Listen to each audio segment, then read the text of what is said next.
What Eala said in first interview after heavy defeat to Linda Noskova at Indian Wells. Alexandra Eala's Indian Wells run came to an end on Tuesday as she was comprehensively beaten by Linda Noskova. Eala, who had knocked out Diana Yastremska and an injured Coco Gauff on her way to the last 16, struggled with her first serve as she fell to a 2-6, 0-6 loss. The Filipina, who is now 0-11 against Czech opponents on the WTA Tour, will now set her sights on the Miami Open. Following the disappointing result, Eala admitted that she was unable to find her groove. Eala admits nothing clicked during her loss to Linda Noskova. Tough match, Eala said afterwards, as per Filipino outlet ABS-CBN. I think she played super well. I don't think I was able to find my groove and nothing clicked for me in today's match. Eala understandably argued that preparing for the match by studying her last contest against Noskova would have been a pointless exercise. After all, the pair were both 13 years old when they last played each other as juniors in 2018. I'd be a fool to base my information from playing her at 13 when she was 13, she said. The preparation was similar to my other matches. It's similar to if I've never played her before, and I haven't in the professional circuit. I'm in the 4th round of Indian Wells, Eala continued. I'm really happy about that. It's still something I'm really proud of. I wish it could end on different circumstances, but it is what it is, and there will be a next time for sure. I think my experiences here and my matches here have really meant a lot for me. It's a learning experience for me. I wouldn't consider today's match a positive experience for me, but down the line, I believe it will have a positive impact on my progression as a player.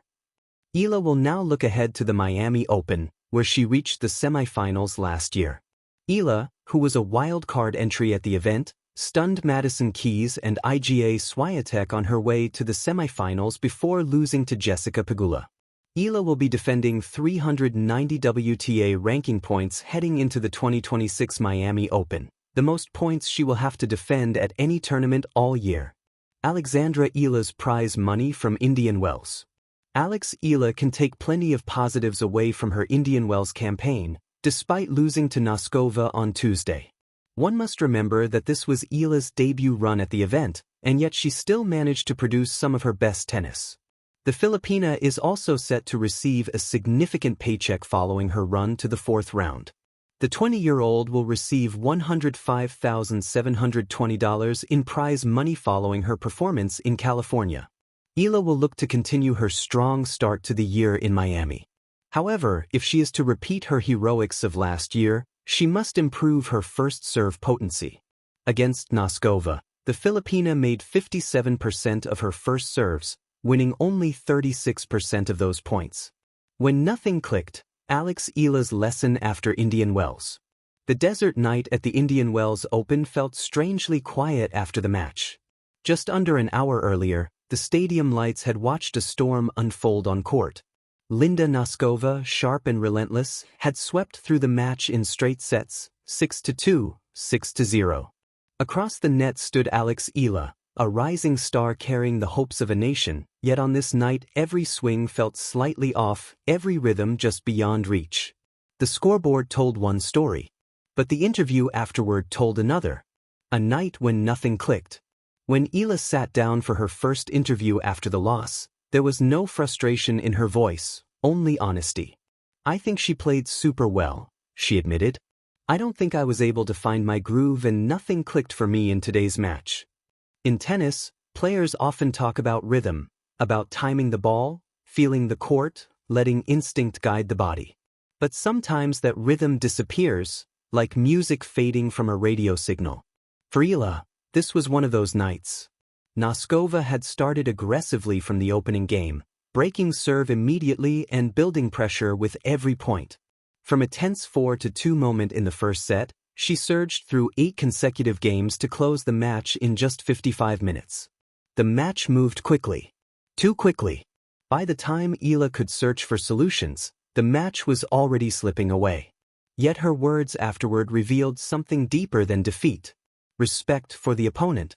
One of the first things Eala did after the loss was praise her opponent. She played really strong, she explained, acknowledging the level Noskova brought to the court. In modern tennis, humility after defeat is often what separates good athletes from great competitors. Eala understood that what happened on the court was not only about her struggles but also about Noskova's excellence. Noskova's serve was powerful. Her ground strokes were precise. And her confidence never wavered. Instead of dwelling on mistakes, Eala recognized the reality of elite sport.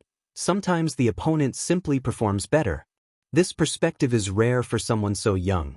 But Eala has always carried herself with maturity beyond her years. The weight of a breakthrough tournament. The loss ended what had already been a historic run for Eala at Indian Wells Open. Just days earlier, she had captured global attention after advancing deep into the tournament. Her run had electrified fans back home in the Philippines and inspired a growing generation of young tennis players. For a country where tennis rarely dominates headlines, Eala had become a symbol of possibility. Every match she played felt like history in motion. And even though the journey ended in the round of 16, the significance of that achievement remained. Eala herself seemed aware of this. Rather than focusing only on the defeat, she spoke about learning. Because in tennis, every match, win or loss, is a lesson. Learning from the tough nights. The beauty of sport lies in its unpredictability. One day you defeat top opponents and ride a wave of momentum. The next day you step on court and feel like everything is slightly off. For Eala, this match became a reminder of the small details that shape success at the highest level. The serve. The return. The decision-making in long rallies. These are the margins that separate victory from defeat. Her admission, "Nothing clicked," was not an excuse. It was an acknowledgement. An athlete recognizing that growth often begins in moments of discomfort. And in tennis history, many champions have built their greatness on losses like this one. A young star still rising. Despite the defeat, Eala's career trajectory remains remarkable. Born in the Philippines and trained at the Rafael Nadal Academy, she has steadily climbed the ranks of professional tennis. Her playing style is aggressive and fearless, driven by a powerful forehand and relentless baseline pressure. Those qualities have already helped her achieve milestones few players from her country have reached. She became the first Filipino to break into the WTA top 100 and later rose even higher in the rankings. Each victory has expanded the global awareness of Filipino tennis. And each setback has strengthened her resolve. Because every athlete's story includes both triumphs and difficult nights. The emotional reality of defeat. For fans watching from afar, a tennis match lasts about an hour. For the athlete, the emotional journey lasts much longer. Preparation begins days before. Training stretches across months. Dreams grow over years.